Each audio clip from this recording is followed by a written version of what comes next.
हमारी इस दुनिया में बहुत सारे जीव मौजूद हैं और आप लोगों ने ये तो सुना ही होगा कि जो एक बार जन्म लेता है वो मरता जरूर है, यानी कि कोई भी जीव इमोर्टल नहीं है।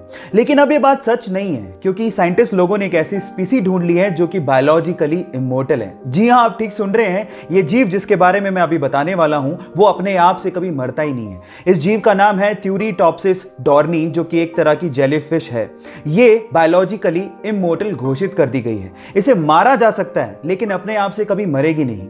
जैसे कि एक इंसान अनुकूल परिस्थितियां होने के बावजूद भी बूढ़ा होने के बाद अपने आप मर जाता है, पर ये जेलीफिश अपने आप से कभी मरती नहीं है, अपने आप को रिजुविनेट करती रहती है। आज पूरी ही दुनिया में गूगल कंपनी का बहुत बड़ा नाम है, जिसके पीछे की वजह है उनकी सोच। वो छोटी छोटी चीजों को भी बहुत ज्यादा तवज्जो देते हैं। जैसे कि मैं आपकी जानकारी के लिए आपको बता दूं कि गूगल के हेड ऑफिस में आज भी घास को काटने के लिए मशीनों का इस्तेमाल नहीं होता। उनका यह मानना है कि जब मशीनों को चलाया जाएगा तो उनकी आवाज से वहां के एम्प्लॉइज डिस्टर्ब होंगे, जिसकी वजह से वहां मशीनों की जगह पे बकरियों का इस्तेमाल किया जाता है। जी हां, गूगल के हेड ऑफिस में आज भी 200 के करीब बकरियां रखी गई हैं जो कि घास को खाती हैं। वैसे बहुत अमेजिंग आइडिया है। गाइस, क्या आप लोग एलियंस पे बिलीव करते हो? और अगर नहीं करते तो एल्बर्ट आइंस्टाइन का ये स्टेटमेंट आप लोगों को जरूर सुनना चाहिए।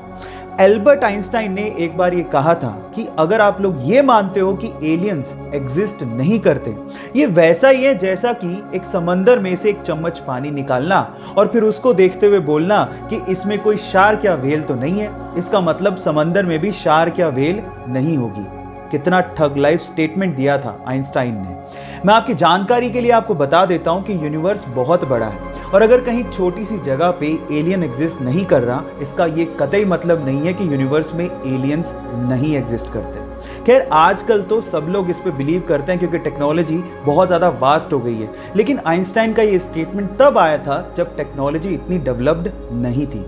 अगर मैं आपसे सवाल पूछूं कि व्हाइट एंड ब्लैक ये दोनों क्या हैं, तो आप लोग क्या कहेंगे? ऑब्वियसली आप लोग जवाब देंगे कि ये दोनों कलर्स हैं।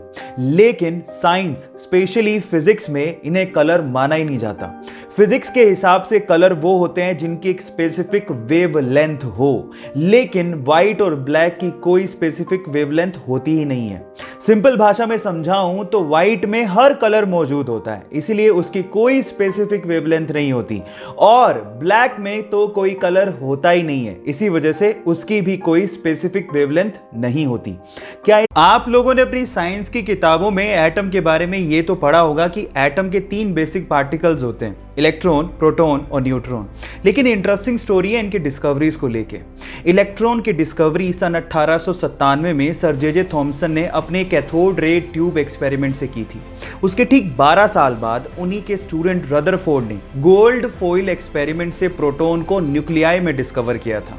और फिर उसके बाद सन 1932 में रदरफोर्ड के स्टूडेंट जेम्स चैडविक ने न्यूट्रॉन को डिस्कवर किया था। मतलब ये तीनों एक दूसरे के स्टूडेंट थे। और मजे की बात ये थी कि इन तीनों को अपनी डिस्कवरीज के लिए नोबेल प्राइज भी दिया गया था।